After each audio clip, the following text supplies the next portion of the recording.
அதிசய காரிய சித்தி தாயே ஓம் வாராகி நமோ நமக. அனைவருக்கும் வணக்கம். நான் உங்கள் தோழி கலை. இன்னைக்கு நம்ம சேனல்ல சித்திரை 1 தமிழ் புத்தாண்டுக்கான பதிவை பற்றி தான் பார்க்க போறோம். ஒவ்வொரு வருடத்திற்கும் ஒரு பெயர் உண்டு.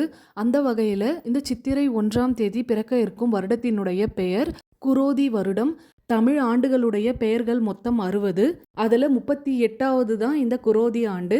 குரோதி ஆண்டு அப்படின்னாலே எல்லோருக்குமே கொஞ்சம் பயம் வர ஆரம்பிச்சிரும். ஏன்னா குரோதி ஆண்டு அப்படின்னாலே அதிக இயற்கை சீற்றங்கள் ஏற்படும். கொள்ளை களவு பகை அதிகரிக்கும்.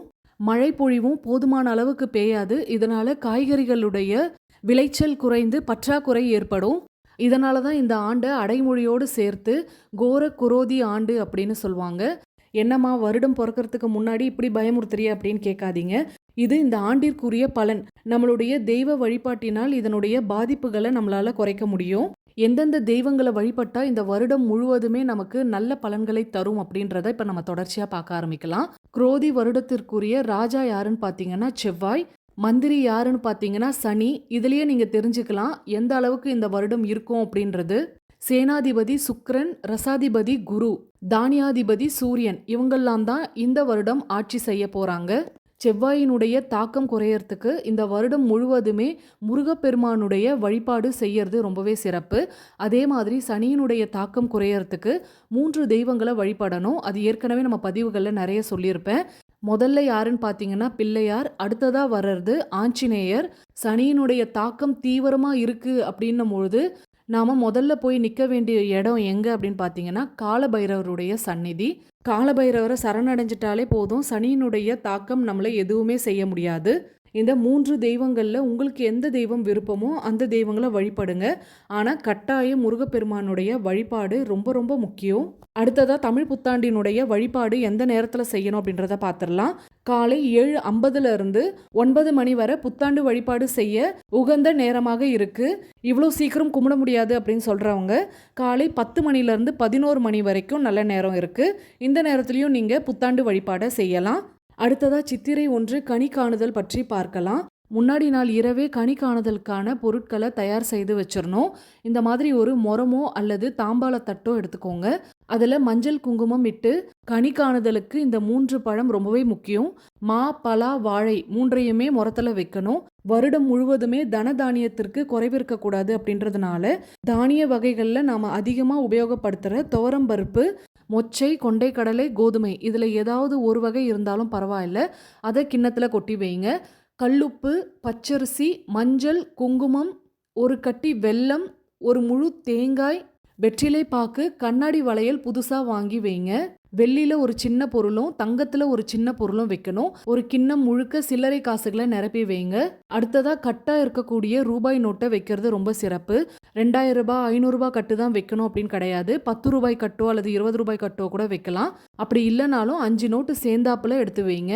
முறத்தில் இந்த எல்லா பொருட்களையும் அடுக்கி வச்சதுக்கு அப்புறம் அந்த முறத்தை உங்கள் வீட்டு ஹாலில் கண்ணாடி வச்சுருப்பீங்கள, அதுக்கு முன்னாடி ஒரு டேபிள் வச்சு அதுக்கு மேலே வச்சுருங்க. ஒரு சிலர் தூங்கி எழுந்த உடனே கனி காணுதல் பண்ணுவாங்க. அவங்கெல்லாம் பெட்ரூமில் வைப்பாங்க. நாங்கள் குளிச்சுட்டு வந்து தான் பார்ப்போம். அதனால் ஹாலில் கண்ணாடிக்கு முன்னாடி வச்சுருவோம். பக்கத்தில் ஒரு சொம்பில் முழுமையாக தண்ணீர் நிரப்பி கிராம்பு, ஏலக்காய், பச்சை கற்பூரம் ஏதாவது ஒரு மலர் போட்டு பக்கத்தில் வச்சிடணும். இதெல்லாம் முன்னாடி நாள் இரவே தயார் செய்து வைத்ததுக்கப்புறம் மறுநாள் விடியற் காலையிலேயே கனி காணுதல் பண்ணணும். முறத்தில் வச்சிருக்கக்கூடிய பொருட்கள் அத்தனையும் பார்த்துட்டு கண்ணாடியில் உங்களுடைய முகத்தை பார்க்கணும். இந்த வருடம் முழுவதுமே நினைத்த காரியங்கள் அனைத்துமே வெற்றி அடையணும் அப்படின்னு நினச்சிட்டு பக்கத்தில் ஒரு விளக்கு வச்சு தீபம் ஏற்றி வைக்கணும். உங்கள் குடும்பத்தில் இருக்க அத்தனை பேருமே கனி காணுதல் பண்ணணும். எல்லாரும் கனி காணுதல் பண்ணதுக்கப்புறம் அந்த முறத்தை அப்படியே எடுத்துகிட்டு போயிட்டு உங்கள் பூஜை அறையில் வச்சுருங்க. அன்றைய நாள் கலசம் வைத்து வழிபடணும். எப்படி கலசம் தயார் செய்யணும் அப்படின்னு நம்ம பதிவுகளில் ஏற்கனவே சொல்லியிருப்பேன். அந்த முறையில் கலசம் தயார் செய்து வைத்து மகாலட்சுமியினுடைய 108 போற்றிகள் சொல்லி அர்ச்சனை செய்யணும். கூடவே காமதேனுடைய போற்றிகள் சொல்லலாம். அதே மாதிரி அன்னபூர்ணியுடைய சிலை வச்சிருக்கீங்க அப்படின்னா அன்னபூர்ணிக்கும் 108 போற்றிகள் சொல்லி அர்ச்சனை செய்யுங்க. இந்த வழிபாடு எல்லாமே உங்கள் வாழ்க்கையை அடுத்த கட்டத்திற்கு கொண்டு போகும். செல்வ வளம் ஏற்படும். பணத்தட்டுப்பாடு அப்படின்ற பேச்சுக்கே இடம் இருக்காது. இது வரைக்கும் இந்த வழிபாடெல்லாம் செஞ்சதில்லை அப்படின்னு சொல்கிறவங்க இந்த வருடம் தொடங்குங்க. கண்டிப்பாக உங்கள் வாழ்க்கையில் பெரிய மாற்றங்கள் ஏற்படும். பொருளாதாரத்தில் பெரிய அளவுக்கு வளர்ச்சிகள் ஏற்படும். அடுத்ததாக இந்த குரோதி ஆண்டு முழுவதுமே நீங்கள் நினைத்த காரியங்கள் வெற்றி அடைய ஏற்ற வேண்டிய ஒரு முக்கியமான தீபம் என்ன அப்படின்றத பார்த்துடலாம். இந்த தீபம் ஏற்றுவதனால மனதைரியம் ஏற்பட்டு இந்த வருடம் நீங்க எந்த ஒரு நல்ல காரியங்கள் தொடங்குறதா இருந்தாலும் உங்களுடைய மனதைரியமே வெற்றிகளை அள்ளி குவிக்கும். இந்த தீபத்தை கணிக்காணுதல் செய்ததுக்கு அப்புறம் சூரியன் உதயமாகக்கூடிய நேரத்தில் ஏற்றணும். ஒரு சின்ன செம்பு தட்டு எடுத்துக்கோங்க. செம்பு தட்டு கிடைக்கல அப்படின்னா மண் தட்டா கூட எடுத்துக்கலாம். அந்த தட்டுல கொஞ்சமா துவரம் பருப்பும் கொஞ்சமா கோதுமையையும் வைக்கணும். ரெண்டுத்தையும் கலந்து கூட வைக்கலாம். அதுக்கு மேல மண்ணாலான அகல் விளக்குல நல்லெண்ணெய் ஊற்றி 2 பஞ்சு திரிகளை ஒன்றாக இணைத்து போட்டு கிழக்கை நோக்கி தீபம் ஏற்றி வைக்கணும்.